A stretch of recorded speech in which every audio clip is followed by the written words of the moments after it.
नमस्कार, आप सभी का स्वागत है। आप सभी का आपके अपने YouTube channel the Vastushastra voice पर। दोस्तों, हिंदू धर्म में पितृपक्ष का महत्व बहुत अधिक होता है। पितृपक्ष के दौरान हमारे पूर्वज पितृलोक से धरती पर हमें मिलने के लिए आते हैं। हमारे द्वारा उनके लिए किए जाने वाले श्राद्ध तथा तर्पण, पिंडदान आदि कार्यों से वे संतुष्ट होकर हमें आशीर्वाद प्रदान करते हैं। प्रतिवर्ष पितृपक्ष भाद्रपद मास के शुक्ल पक्ष की पूर्णिमा तिथि से प्रारंभ होते हैं और अश्विन मास की अमावस्या को इनकी समाप्ति होती है। इसे सर्वपितृ अमावस्या कहा जाता है। पितृपक्ष के दिनों में मनुष्य को पितरों की संतुष्टि के लिए श्राद्ध कर्म तथा दान धर्म करने चाहिए। श्री कृष्ण कहते हैं, जिसमें मनुष्य को उसके पितरों का आशीर्वाद प्राप्त होता है, उसके कुल का गौरव सदैव ही कभी दरिद्र नहीं रहता है। इस साल पितृपक्ष 29 सितंबर शुक्रवार के दिन प्रारंभ हो रहा है और 14 अक्टूबर के दिन पितृपक्ष का समापन होगा। पितृपक्ष 16 दिनों तक चलते हैं। इस दौरान मनुष्य को पितरों की संतुष्टि के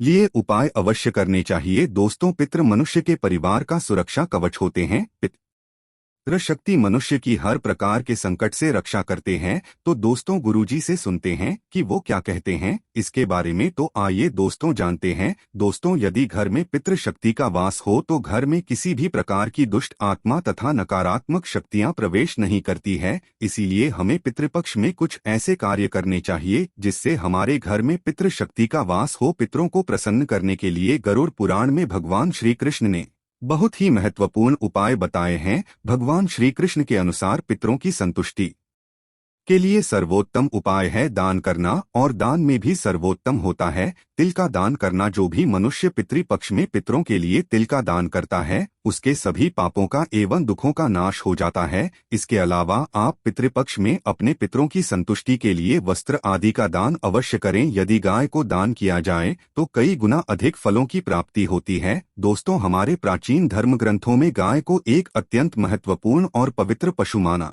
जाता है। शास्त्रों में गाय को माता कहा गया है और समस्त देवी देवता इनका पूजन करते हैं। गौ माता के शरीर में 35 कोटि देवी देवताओं का निवास होता है। गाय एक अत्यंत पवित्र, निर्मल, शांत, निष्पाप जीव है। ऋग्वेद में इसे संसार का पालन पोषण करने वाली कामधेनु माता कहा गया है। इसके दर्शन मात्र से मनुष्य के हजारों पाप नष्ट हो जाते हैं। इसीलिए कभी इस निष्पाप गौमाता पर अत्याचार नहीं करना चाहिए। गाय को कभी मारना नहीं चाहिए और कभी उन्हें कष्ट नहीं देने चाहिए। गाय को मारना शास्त्रों में सबसे बड़ा पाप माना गया है।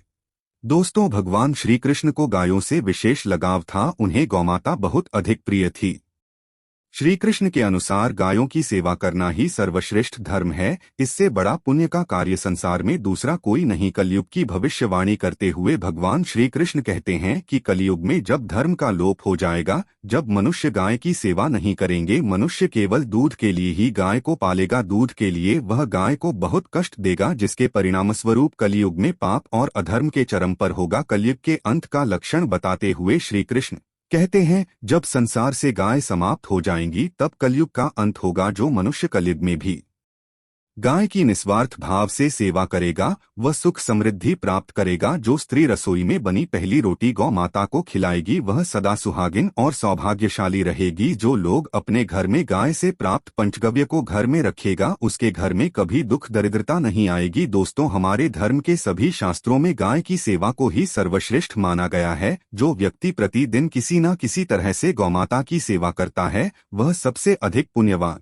बन जाता है। गाय में तो मनुष्य को गाय की सेवा करने का अवसर प्राप्त होता है, लेकिन शहरों में गाय के दर्शन आसानी से नहीं हो पाते हैं। इसीलिए मनुष्य को गौशाला में जाकर गाय की सेवा करनी चाहिए अथवा गौशाला के लिए दान धर्म करने चाहिए। इसके अलावा आप अपने घर में ही गौ माता की मूर्ति रखकर उनकी पूजा जरूर करें। इससे भी माता कामधेनु का आशीर्वाद प्राप्त होता है। शास्त्रों में गौ माता को माँ लक्ष्मी का रूप माना गया है, इसीलिए उनकी पूजा करने से दरिद्रता दूर होती है। प्राचीन काल से ही गौमाता की सेवा और संरक्षण करने की परंपरा चली आ रही है। कई ऋषि मुनि अपनी कुटिया में गायों का पालन करते थे तथा राजा महाराज गायों का दान करते थे। गायों के दान को सबसे बड़ा दान कहा गया है। गाय का दान करने से सभी जन्मों के पाप नष्ट हो जाते हैं और मनुष्य को मोक्ष की प्राप्ति होती है। आज हम आपको गौमाता के संबंध में बहुत ही महत्वपूर्ण बातें बताने जा रहे हैं। गाय की पूजा कैसे करनी चाहिए, गाय को कौन सी चीजें खिलाने से कौन सा फल मिलता है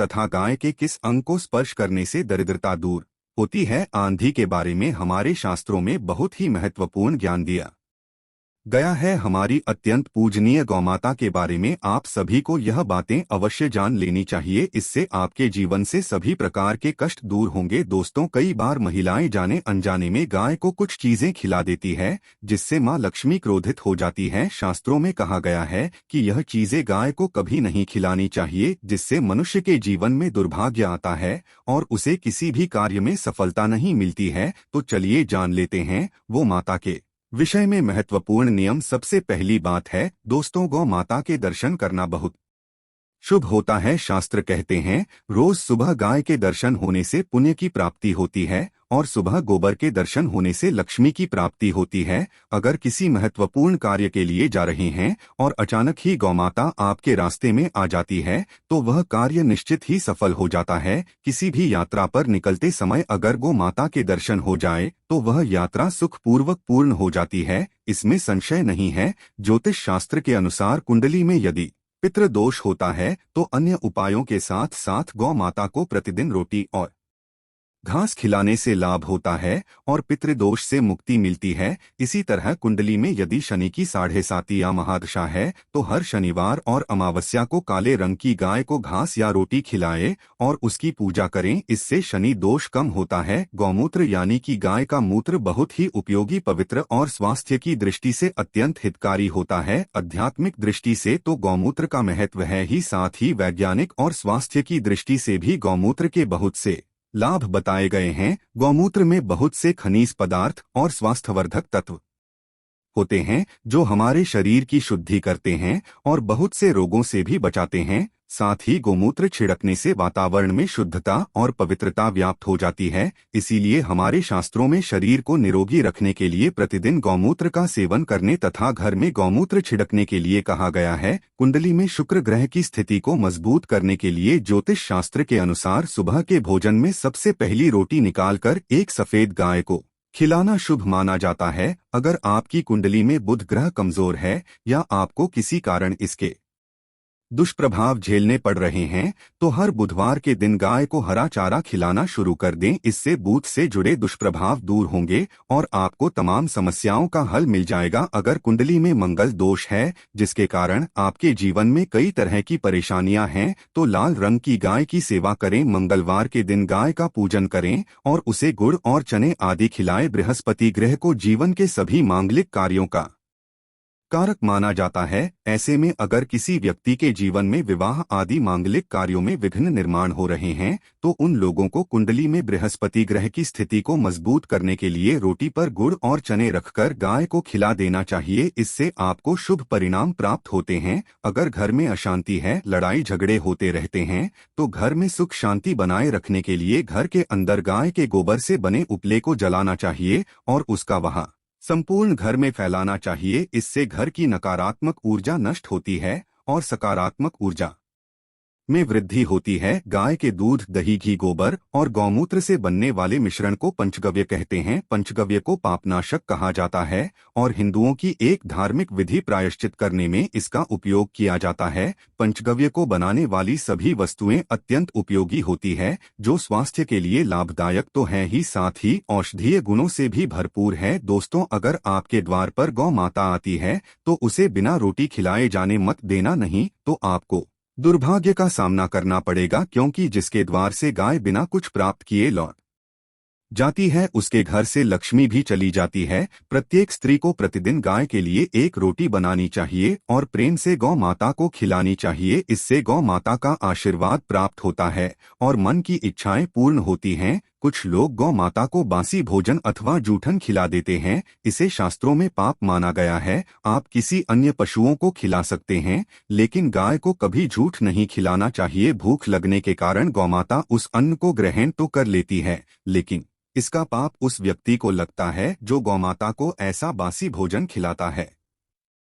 गाय एक शाकाहारी और पवित्र पशु है, इसीलिए गाय के भोजन में कभी मांस, अंडे आदि चीजें नहीं डालनी चाहिए। ऐसा करने से महापाप लगता है। यदि आपकी कुंडली में चंद्र दोष है और जिसके कारण लगातार परेशानी उठानी पड़ रही है, तो आप यह एक उपाय जरूर करें। आप रोटी पर सफेद मक्खन, नमक और घी लगाकर गौमाता को खिला दें। यदि शनि दोष है तो आटे में थोड़े काले तिल मिलाकर रोटी बनाकर गौमाता को खिला दें। इससे शनि दोष समाप्त होता है। मंगल दोष को दूर करने के लिए रोटी पर हल्दी लगाकर गाय को खिलाना चाहिए। अगर घर में धन की समस्या है तो गुरुवार के दिन गाय को केले का फल खिलाना चाहिए, इससे दरिद्रता दूर होती है। दोस्तों को माता के पीठ पर एक उभरा हुआ कुबर होता है, उसको बाद में सूर्यकेतु नाड़ी होती है। जब भी आपके द्वार पर गौमाता पधारे, आप इस कुबर को एक बार जरूर स्पर्श करें। इससे आपके जीवन से सभी दुखों का अंत होगा और धन संपत्ति की प्राप्ति होगी। शास्त्रों में कहा गया है,